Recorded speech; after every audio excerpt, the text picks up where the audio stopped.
We're glad that you are watching. I know these last few days have been hard on all of us, and they've been especially hard on some of us. And that being said, we're glad that you're watching, and we hope that during the few minutes that we have together today, that you can push all of that to the side and focus on worshiping God with us. While we would much rather be together, and I would much rather preach to a sanctuary that's full, we're thankful for the technology that lets us gather together today. So hopefully you and your family are doing that. And this morning, we're literally one church in hundreds of different locations. And as we jump into this, I want to take a minute and thank our worship team and our tech team. Now, we've worked hard to limit the number of people who are here or who need to be here, but these folks are all taking time away from their families to be here and to make this possible, and we want them to know that we don't take that for granted. Now, if you have a Bible at your house with you or your phone, whatever you're using, I want you to turn to Exodus 14. It's the second book in the Bible in the Old Testament. I know, as I said, for many of us, we've sort of been locked down at home over these last several days in an effort to distance ourselves and hopefully stop the spread of this virus. And for a lot of us, that's been a new reality. I know many of you, like me, are trying to work from home. Others of you, if you have kids, are helping your kids with their school assignments. But even with all of that going on, we're still spending more time at home than most of us are used to. And so because of that, people are doing things that they've not had time to do previously, or at least not much time to do. I've seen pictures of people, playing board games with their kids. Some people are taking this time to clean out their garage or their utility rooms or all that sort of stuff. The other thing that a lot of people are doing, they're binge watching different TV shows. So I saw an article this week how over in Europe, Netflix actually went down for a few hours because there were so many people logged on at one time. And maybe that's something that you're doing with your family. Some people are going back and they're rewatching shows they really like. Some people are watching new shows that they were interested in but they never had time to watch. And then some people are going back and they're watching some of these classic shows that maybe they enjoyed at one time and now they have time to revisit them. So one of the shows that's made a comeback over the last few days is the game show, Are You Smarter Than a Fifth Grader? I've got a picture that I want to show you. If you remember this, it was hosted by the comedian Jeff Foxworthy. And the premise behind the show, they would bring on these adults, they would pit them against a group of fifth graders, they would then ask them questions out of a fifth grade textbook. And the idea was if you could answer correctly 11 questions in succession, you would win the grand prize of $1 million. But what made the show so funny is that most of the time the adult contestants would stumble over some seemingly simple question long before they ever got the grand prize of $1 million. And week after week, you could tune in and watch as these professional adults stumbled over simple questions that you would think they would know the answer to. Now, the truth is, if you ever watched the show, you know there were some questions that you couldn't answer either. The only difference was you didn't have millions of people watching you. But here are these questions that you would think people would be able to answer, but they couldn't.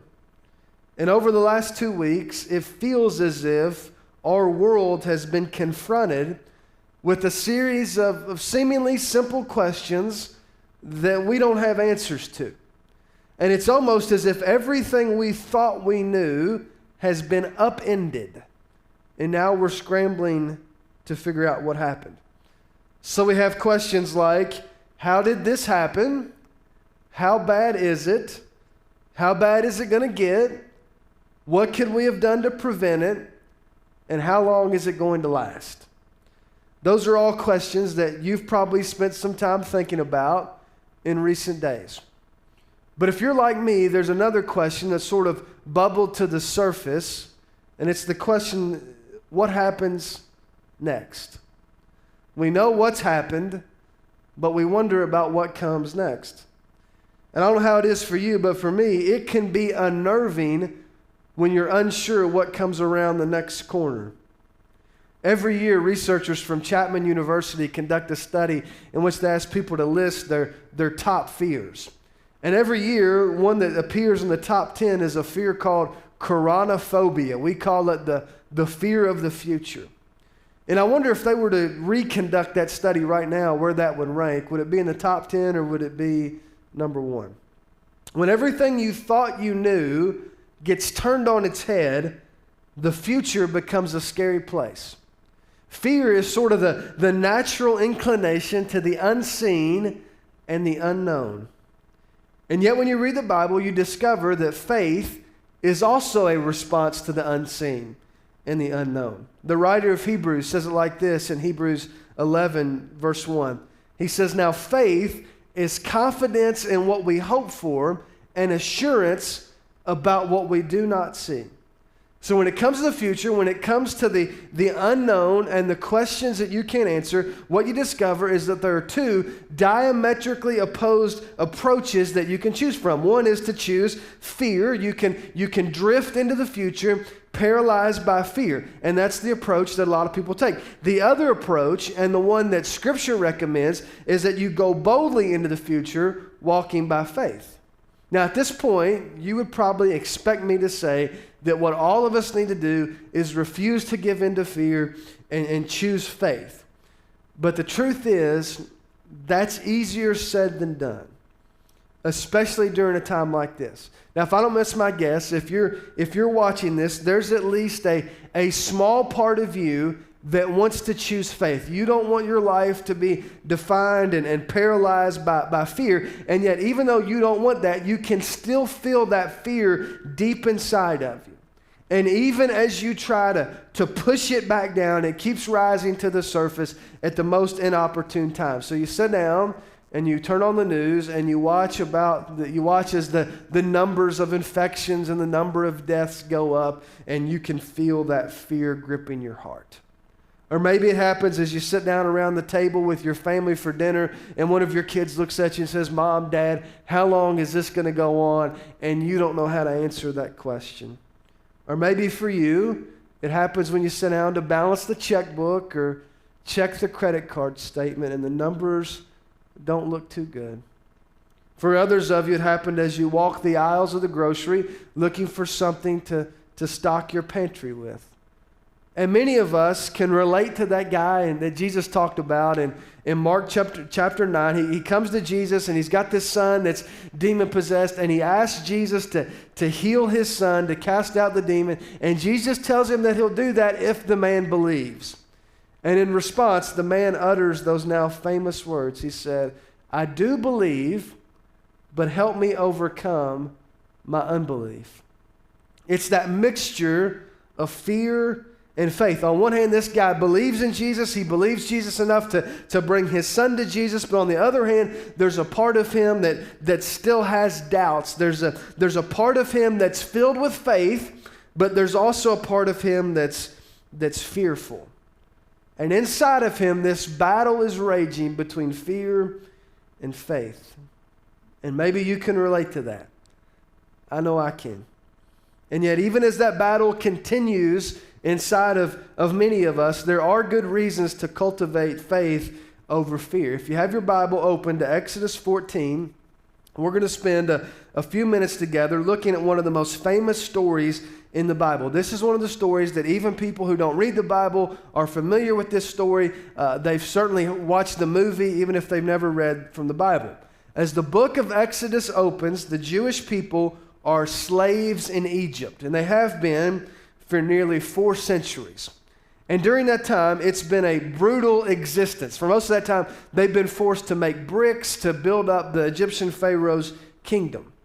Then in Exodus chapter 2, this guy named Moses is born, and God later calls Moses to lead his people out of the Egyptian slavery and into what's called the Promised Land. And from that moment forward, what you see is this repeating pattern in which Moses goes to the Pharaoh and he says, "Pharaoh, you need to let the Jewish people go, and let the Jewish people leave slavery and take off towards the Promised Land." Pharaoh says no, and then God sends this series of 10 plagues to get Pharaoh's attention. And it all builds up until Exodus 11, where you have the Passover, in which the Lord strikes down every firstborn child in Egypt. And finally, after all that suffering, the Pharaoh relents and he tells Moses to take the Israelites and leave Egypt. So after 4 centuries of slavery, freedom has now come, except that it didn't. At the end of Exodus 13, Pharaoh realizes what he's done. He realizes that he's crippled his economy by letting all this free labor walk away, and he changes his mind.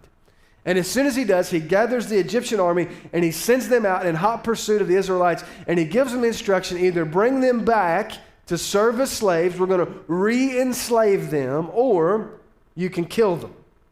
That's where we pick up the story in Exodus 14. When you get to verse 10 of Exodus 14, the Jewish people find themselves between a rock and a hard place. Only it's worse than that. After finally, tasting freedom, after all those centuries of slavery, they now find themselves with the Red Sea on one side and Pharaoh's army on the other side pursuing them. Now, you talk about a bad situation. It would be hard to imagine a situation worse than this one. Once you look at verse 10 of Exodus 14 with me. As Pharaoh approached, the Israelites looked up, and there were the Egyptians marching after them. They were terrified and cried out to the Lord. The word I want you to focus on there is that word, terrified.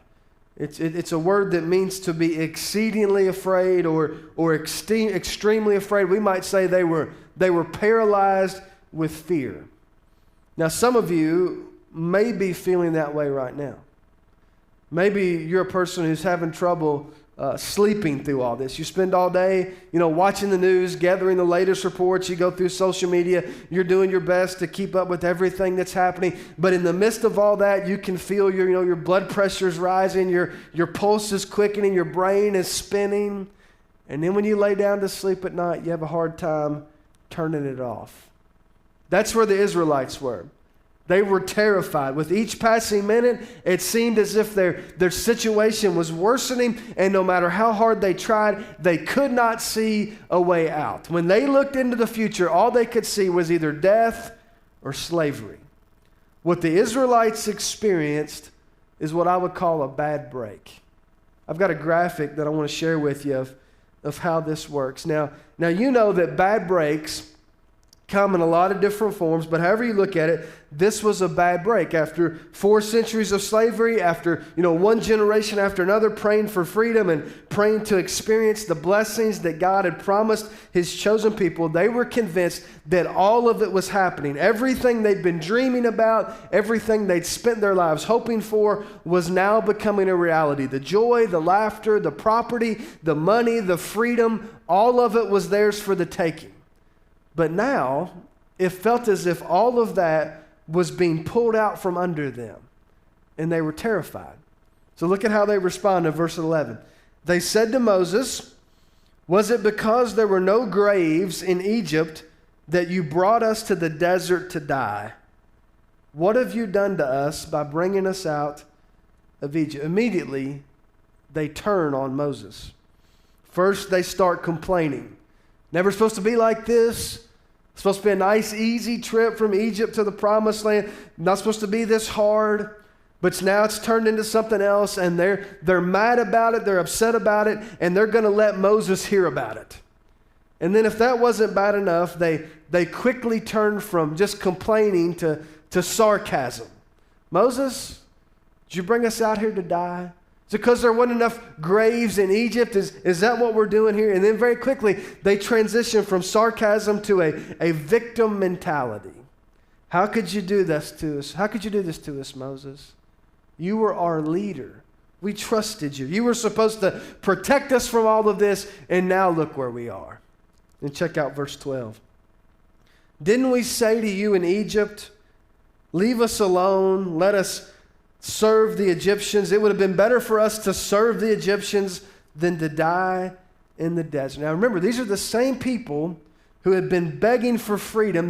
They willfully followed Moses out of Egypt, and now they're blaming him for all of their trouble. That's the same thing we do. We have these dreams. We experience a couple bad breaks in the process of that, and it seems like our dreams are shattered. The future we envision seems elusive, so we start to complain, start to get sarcastic, turn ourselves into a victim, and then we start looking for somebody to blame. then that leads us to the next level. If you look at the graphic again, you'll see that bad breaks often lead to worst case scenario thinking. For some reason, that's where our minds take us. Truth is that some of us are professionals at turning bad breaks into worst case scenarios, at least in our minds. Back in 1999, there was a popular book released titled The Worst Case Scenario Handbook, in which these two journalists, they went around and they asked these different survivalist experts, asked them to give step-by-step instructions for how to survive dozens of these worst-case scenarios. So as you open the book, it covers things like how to escape from quicksand, how to escape from a sinking car, how to fend off a shark attack, how to escape from a bear. There's one chapter that covers how you jump from a building into a dumpster like you see on the movies, or how you jump from a bridge on top of a moving train. And the idea is if you just follow these step-by-step instructions written in each chapter, that you'll be able to survive almost anything. But one of the interesting things is that even though each scenario in the book is different from the others, one of the things they say over and over and over again is don't panic. According to these survivalist experts, the worst thing you can do in almost every situation is to panic. And yet, what's the one thing most of us are prone to do when something goes bad? We panic. That's what the Israelites did in Exodus 14. For them, the worst case scenario was death.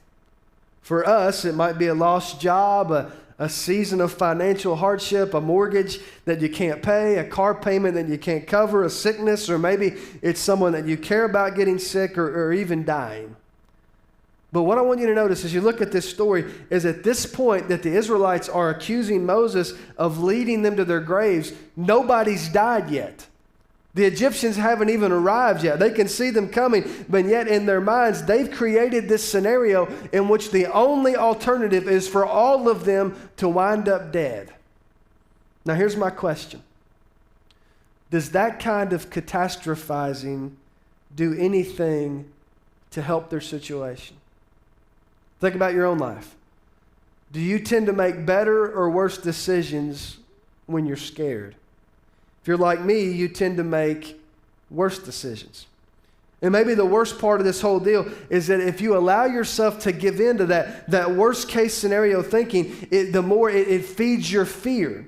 See, fear only ever gives birth to fear. It becomes this vicious cycle, and the more your fear grows, it leads to more and more bad breaks, which leads to more and more worst case scenarios, which leads to more and more fear. Now, when you get to verse 13, the focus shifts from the fears of the Israelite people to the leadership of Moses. Now, in fact, if you were looking for somebody to follow in a crisis, if you were looking for an example or a model of how to handle a tough situation, you'd have a hard time finding a better example than Moses. And I know for many of you, it feels like you're right in the middle of your own crisis. Maybe your family's in crisis, maybe your business is in crisis, but whatever it is, you've got people who are depending on you. They're looking to you for answers. They're trying to get you to help them navigate this new reality. And if you're like me, it feels like you're overmatched. So how do you deal with all that? Check out what Moses did, verse 13. Moses answered the people, "Do not be afraid. Stand firm, and you will see the deliverance the Lord will bring you today. The Egyptians you see today, you will never see again. The Lord will fight for you. You need only to be still." As I said earlier, there are two ways to approach bad breaks and challenging circumstances. The Israelites chose fear, but Moses chose a different path. He chose the path of faith. I have another graphic that I want to show you that I hope helps to explain how this works. As you look at what Moses said to the people, there are two commands that he gives them. First, he says, "Do not be afraid." You might be interested to know the most often repeated command in the entire Bible is "do not be afraid." Over and over again. Fear not, do not be afraid, don't give in to fear. Be strong and courageous. And of all the things that God could have said, why do you think he'd include that so many times in the Bible? I think it's because he knew that we're fearful people. We fear the future, we fear the unknown, we fear suffering, we fear loss, we fear losing our jobs, we fear losing the people we love, we fear getting sick, we fear death, we fear falling behind, we fear for our kids and for our parents and our communities, and on it goes. And to each of those fears, it's almost when you read the Bible, you can hear the Holy Spirit whispering to you, do not be afraid. But then the other command he gives them is the one where he says, stand firm. Now, just so you understand, we read that phrase and we think that standing firm is something passive. It's something you just sort of let happen to you. You just hang out and whatever happens, happens. But that's not it.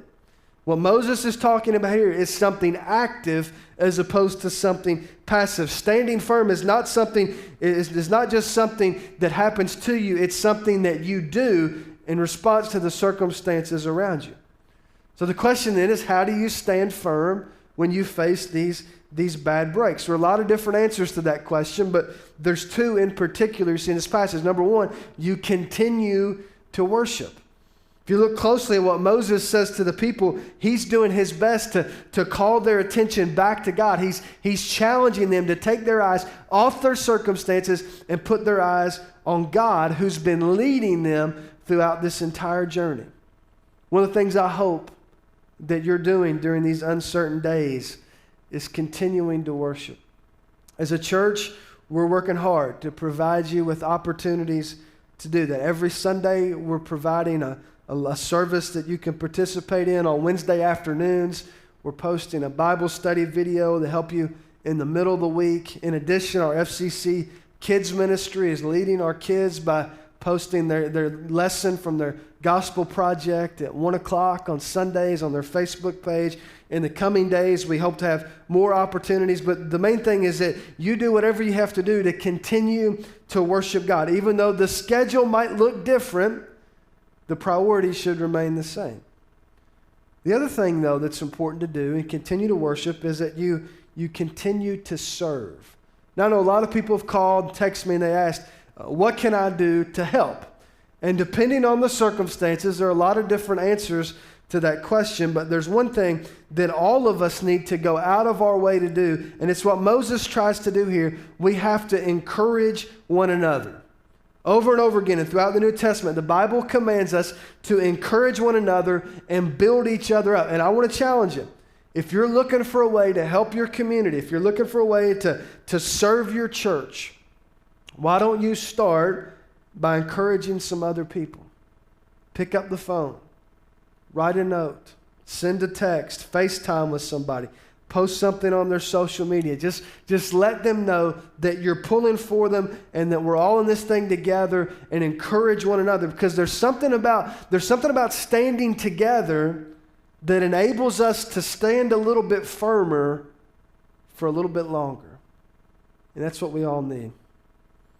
As you look at this story, by standing firm, the Israelites are able to hold out long enough to experience what all of us are looking for, and that's deliverance.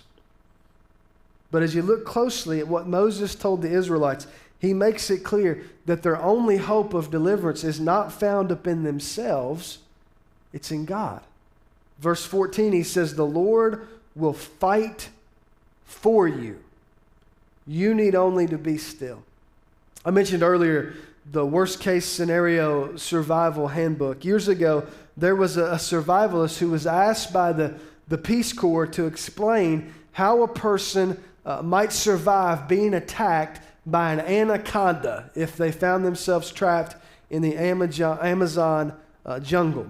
They wanted to include this step-by-step instructions for how to survive this in their Peace Corps volunteer manual. Just so you know, an anaconda is one of the largest snakes in the world, the average size being between 10 and 15 feet long, and the average weight somewhere around 550 pounds. They wanted this guy to explain how you would survive this. Now, thankfully, after reading it, the Peace Corps declined to include it in their book. But here's his instructions. If you're attacked by an anaconda, do not run. The snake is faster than you are. Lie flat on the ground, put your arms tight against your side, and your legs tight against one another. Tuck in your chin. The snake will come and begin to nudge you and climb over your body. Do not panic. After the snake has examined you, it will begin to swallow you from the feet end. Permit the snake to swallow your feet and ankles. Do not panic. Now, I don't know about you. I'm probably panicking long before we get to that point. He goes on. The snake will begin to suck your legs into its body. You must lie perfectly still. This will take a long time. When the snake has reached your knees, slowly and with as little movement as possible, reach down, take out your knife, and very gently slide the blade into the side of the snake's mouth between the edge of its mouth and your leg. Then suddenly rip upwards, severing its head. Now the last line of this is my favorite. It says, be sure to have your knife. Now the question he doesn't answer is, what do you do if you don't have your knife? And when you look at this story of where the Israelites were, they didn't have their knives. Here they are, this group of 2 million people. They've got no weapons. There's no military training. There's no food stockpile. They're not waiting on any regiments of soldiers to come and back them up. There's no government to look to for help. There's no bailouts on the way. And here they stand. They're staring down the most powerful army in the world. And at that moment, the one thing they have to look forward to is either death by drowning, death at the hands of the Egyptians, or going back into a life of slavery. And yet, if you know the story, you know that's not how it turns out.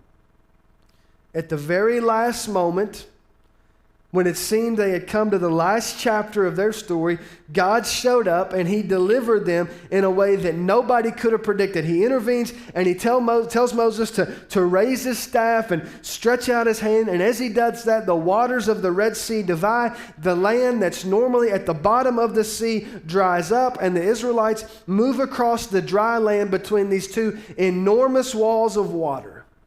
And when the Egyptians try and follow suit, those walls of water cave in, and the entire Egyptian army is destroyed in a matter of seconds. Now here's my question. Who was it that delivered the Israelites? Make sure you catch this. It wasn't them. It wasn't as if they banded together and they figured out some battle plan and somehow pulled off this unlikely military victory. It wasn't that at all. To be honest, they had very little to do with it. It was God who delivered them. Their only role in this was to stand firm and to be obedient to what God had asked them to do. And listen to how this story ends. Exodus 14, verse 31. And when the Israelites saw the mighty hand of the Lord displayed against the Egyptians, the people feared the Lord and put their trust in him and in Moses, his servant.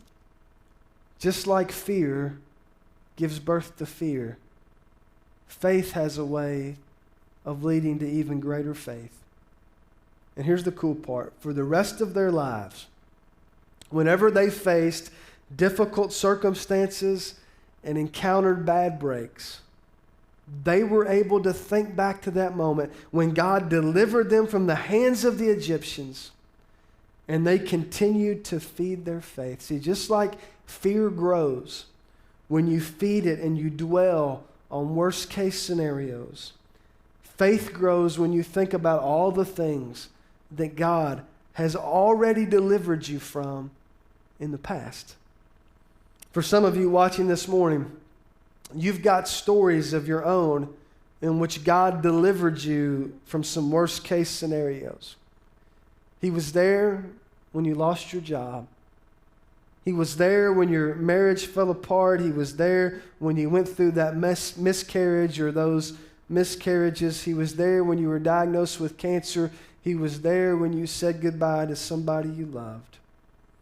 And as you were living in those moments, you had no idea how you would ever make it through. But rather than giving in, you stood firm. And eventually God showed up. And He did what only He could have done. And I want to encourage you, as we all face a series of bad breaks and difficult circumstances, rather than dwelling on some of those worst case scenarios that we're all good at dreaming up, why don't we spend some time thinking about all the things that God has already brought us through? And as we do, let's continue to look forward to that moment when God does what only He can do, and He delivers us again. As we close today, I've asked Jamie and Bailey to lead us in a classic hymn. It's Well With My Soul. Some of you know the words. If you do, I know it might feel awkward, but I'd encourage you to sing along with us. It was written by a guy named Horatio Spafford in 1873. And just to give you the background, it was written just a few years after his 4-year-old son was killed in the Great Chicago Fire. In the aftermath of that fire, the economy in and around Chicago collapsed, and almost overnight, Horatio Spafford lost everything. He went from being a wealthy lawyer to being almost a beggar on the street. At that point, he decided to move to Europe to sort of restart his life. So he put his wife and his 4 daughters on a ship, and he sent them across to Europe. And the plan was for him to join them in a few weeks. But then just a couple weeks later, he got a letter from his wife that told him that the ship they were on had been wrecked, and she was the only survivor. So now he lost his 4-year-old son. He lost his retirement, his life savings, his business, and now all 4 of his daughters were also gone. It's hard to imagine a worst case scenario that could be more painful than that. To say that Horatio Spafford knew what it was like to hurt would be a dramatic understatement. And yet, even with all of his personal pain, he was able to pen these famous words. Here's what he wrote. He said, "When peace like a river attendeth my way, when sorrows like sea billows roll, whatever my lot, thou hast taught me to say, it is well with my soul. Though Satan should buffet, though trials should come, let this blessed assurance control that Christ hath regarded my helpless estate and hath shed His own blood for my soul." How do you walk by faith even when it feels like you're paralyzed by fear? You take your eyes off your circumstances, as hard as that sometimes is to do, and you focus your eyes on the God who loves to split seas, move mountains, and raise the dead. Would you sing with us?